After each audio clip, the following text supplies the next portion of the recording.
জান্নাতের টিকিট বিক্রিকারীরা ধর্ম ব্যবসায়ী, স্পষ্ট বার্তা দিলেন বিএনপির স্থায়ী কমিটির সদস্য সালাউদ্দিন আহমেদ। আসলে ধর্ম ব্যবসায়ী বলতে কাদেরকে বোঝায় সেটা আমার সাধারণ জ্ঞানে ধরে না।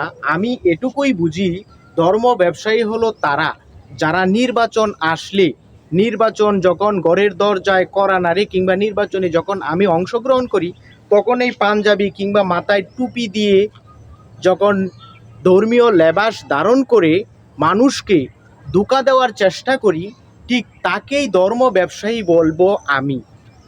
যারা ধর্মীয় রাজনীতি করে তারা তো ধর্ম নিয়েই রাজনীতি করতেছে।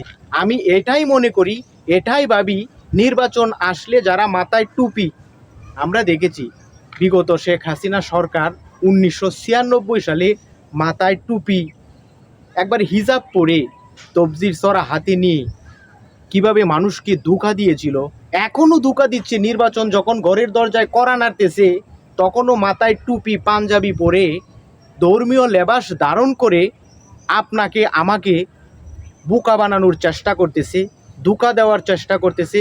সুতরাং বিবেকটাকে জাগ্রত করুন। আগামী জাতীয় সংসদ নির্বাচনে এই সকল প্রতারক কিংবা ভণ্ড লেবাসদারীদেরকে আমরা রাষ্ট্রীয় ক্ষমতায় দেখতে চাই না।